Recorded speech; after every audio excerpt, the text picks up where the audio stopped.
یہ کوئی لازم ملزوم نہیں ہے. تو اب دیکھیے اللہ کی ہر صفت 4 صفتوں سے متصف. نمبر 1 قدیم، نمبر 2 ذاتی، نمبر 3 لا محدود، نمبر 4 غیر فانی. اور مخلوق کی صفات بھی ہر صفت 4 خوبیوں سے متصف. نمبر 1 غیر قدیم، اس کو حادث بھی کہتے ہیں. لفظ یاد رکھیے گا، حادث، ہا الف دال اور سا، حادث. تمام مخلوق کی صفات غیر قدیم. نمبر 2 عطائی، نمبر 3 فانی، نمبر 4 محدود. یہ فرق آپ کے ذہن میں آ گیا؟ یہ فرق اگر آپ ملحوظ نہ رکھیں تو کائنات میں کوئی شرک سے بچ ہی نہیں سکتا، نہیں بچ سکتا. مثال کے طور پر آپ سب نے جو اپنے لباس پہن رکھا ہے اس کا مالک کون ہے؟ آپ کہیں گے میں ہوں. بھئی آپ نے جو لباس پہنا ہو آپ اس کے مالک ہیں کہ نہیں؟ حالانکہ اللہ فرماتا ہے کہ لہو ما فی السماوات و ما فی الارض، اللہ ہی کی ملکیت میں ہے جو کچھ آسمانوں میں ہے، جو کچھ زمین میں ہے. وہ تمام چیزوں کا مالک ہے. اب بتائیے آپ مشرک ہو گئے کہ نہیں ہو گئے؟ اللہ کہہ رہا ہے میں مالک، آپ کہہ رہے اس لباس کا میں مالک. 2 مالک. وصف ملکیت میں شرکت ثابت ہو گئی نہیں ہو گئی؟ آپ کیسے اس شرک کے الزام سے بری ذمہ ہوں گے؟ آپ کہیں گے کہ اللہ تعالیٰ کا مالک ہونا قدیم، میرا غیر قدیم، اس کا ذاتی، میرا عطائی، اس کا غیر فانی، میرا فانی، اس کا لا محدود، میرا محدود. شرک ختم ہو گیا. میں مانوں گا بالکل ٹھیک کہہ رہے ہیں آپ دیکھ رہے ہیں، دیکھنا ایک صفت ہے، اللہ بھی دیکھ رہا ہے کہ نہیں؟ بتائیے شرک ہو گیا کہ نہیں ہو گیا؟ آپ کہیں گے نہیں مفتی صاحب یہ شرک نہیں ہوا، اس لیے کہ اللہ کا دیکھنا قدیم، میرا غیر قدیم، اس کا ذاتی، میرا عطائی، اس کا لا محدود، میرا محدود، اس کا غیر فانی، میرا فانی. شرک کہاں سے ہوا؟ ٹھیک ہے میں تسلیم کروں گا. اب آجئے اس طرف، اللہ کے لیے علم غیب ہے کہ نہیں؟ ثابت ہے. میں کہتا ہوں نبی کے لیے بھی ثابت ہے. آپ کہیں گے مفتی صاحب تو شرک ہو گیا. میں کہوں گا نہیں، اس لیے کہ اللہ کا علم غیب قدیم، نبی کا غیر قدیم. اللہ تعالیٰ کا ذاتی، نبی کا عطائی. اللہ تعالیٰ کا لا محدود، نبی کا محدود. اللہ تعالیٰ کا غیر فانی، اور نبی کے علم پر فنا ممکن ہے اگرچہ وہ کو پذیر نہیں ہوگی. تو جب ہر چیز میں آپ ان 4 دلیلوں کو دے کر شرک سے بچ گئے تو علم غیب مصطفیٰ میں شرک کہاں سے ثابت ہو گیا؟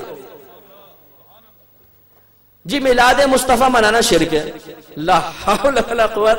جتنا شرک کو ختم کرنے والا میلاد مصطفیٰ ہے اور کوئی چیز نہیں ہو سکتی ہے. اس لیے کہ میلاد ولادت سے ہے اور خدا پیدا نہیں ہوتا، بندہ ہی پیدا ہوتا ہے، مخلوق ہی پیدا ہوتی ہے. تو شرکت کو تو احتمال ہی نہیں میلاد میں، لیکن پھر بھی جی میلاد شرک ہے. اب آپ خود بتائیے بچکانہ بات ہے کہ نہیں؟ میلاد کو شرک کہنا ہے کہ شرک کرنا ہے؟ لا حول ولا قوت. کیسے شرک ہو جائے گا؟ نبی کریم کو دور سے پکارنا شرک ہے، اس لیے کہ اللہ تعالیٰ دور کی آواز سن سکتا ہے. اب نبی کے لیے بھی ثابت کر رہے ہیں. ذرا سی توجہ چاہوں گا، ذرا سی توجہ. یہ انتہائی احمقانہ الزام ہے، انتہائی احمقانہ. کیوں؟ اس لیے کہ ہمارا رب تو دور کی آواز سنتا ہی نہیں ہے.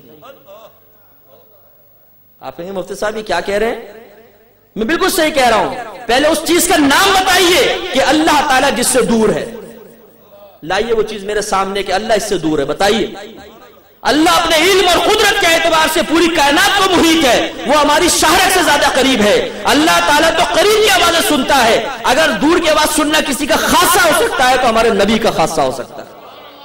شرکت کہاں سے ہو جائے گی؟ یہ احمقانہ خیالات پبلک کے اندر ڈال کر اور لوگوں کو انتشار میں مبتلا کرنا یہ بے وقوفی ہے، یہ نادانی ہے. پہلے سمجھیے شرک کسے کہتے ہیں، اس کی حقیقت کیا ہے، پھر اس کے بعد کلام کرنا چاہیے. جی غیر اللہ سے استمداد، اس سے مدد طلب کرنا، نبی سے مدد مانگنا، ولی سے مدد مانگنا شرک ہے. کیسے شرک ہے؟ مدد کرنا بھی ایک وصف ہے. اگر آپ کہتے ہیں مدد صرف اللہ سے مانگنی چاہیے، مخلوق سے نہیں، کہ مخلوق سے مانگو گے شرک ہو جائے گا، تو ہم پہلے تو اسی اپنے ایک ضابطے کے تحت اس کو دیکھیں گے. اللہ تعالیٰ کا مدد کرنے کی صفت قدیم، ہمیشہ سے مدد کرتا چلا آ رہا ہے. اگر کوئی مخلوق مدد کرے گی تو پھر بعد میں ہی کر سکتی ہے، ہمیشہ سے تو نہیں. جب اس کو یہ مدد کی قوت ملی اس کے بعد. اللہ کا مدد کرنا ذاتی، اسے کسی نے وصف نہیں دیا، لیکن ہمارے بڑے سے بڑے ولی، بڑے سے بڑا نبی، بشمول ہمارے نبی کریم صلی اللہ علیہ وسلم کے، ہم مسلمانوں کا ایمان اور عقیدہ ہے کہ اللہ تعالیٰ عطا کرتا ہے تو نبی آگے عطا کریں گے. اللہ کے عطا کے بغیر کچھ بھی نہیں دیں گے. اللہ عطا کرتا ہے تو اللہ کی وصف امداد ذاتی اور نبی کا عطائی، اس کا لامحدود، نبی کا یا کوئی بھی غیر نبی مخلوق ہو اس کا محدود، اللہ تعالیٰ کے غیر فانی اور مخلوق کی صفت امداد پر فنا ممکن ہے۔ ان چار چیزوں کو اگر آپ ذہن میں رکھ لیں تو انشاءاللہ بالکل شرک سے پاک و صاف رہیں گے۔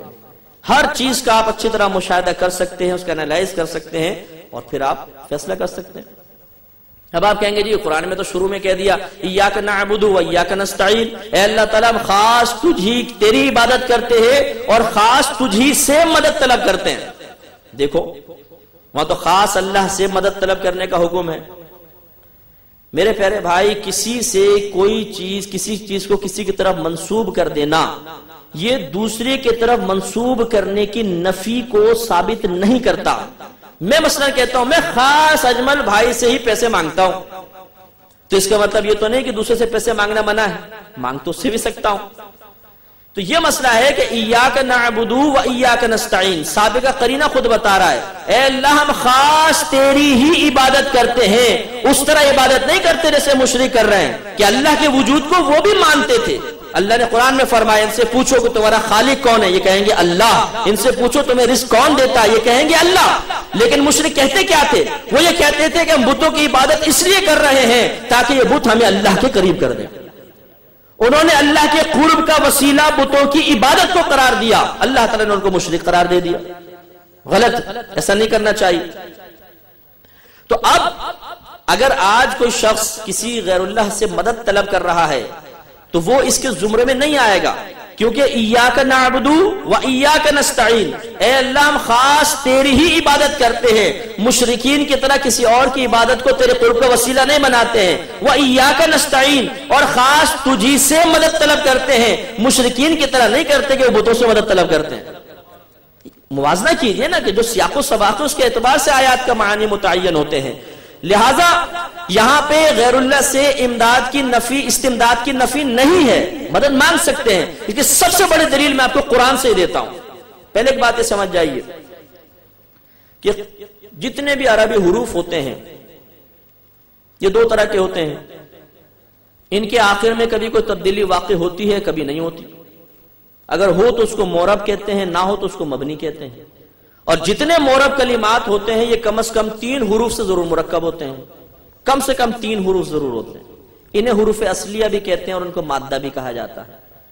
تو لفظ نستعین کا مادہ ہے عون، عین واو نون، اس سے بنا ہے یہ نستعین۔ اب آگے قرآن میں آگے آئیے، اللہ فرماتا ہے وَاسْتَعِینُوا بِالصَّبْرِ وَالصَّلَاةِ، یہ وَاسْتَعِینُوا بھی عون مادے سے ہی بنا ہے جس سے نستعین بنا ہے۔ تو ایک طرف ہے ایاک نعبد و ایاک نستعین، اے اللہ ہم خاص تیری عبادت کرتے ہیں، تجھی سے مدد طلب کرتے ہیں، اور دوسری طرف اللہ خود انہی حروف اصلیہ کے ساتھ بیان فرما رہا ہے وَاسْتَعِینُوا بِالصَّبْرِ وَالصَّلَاةِ۔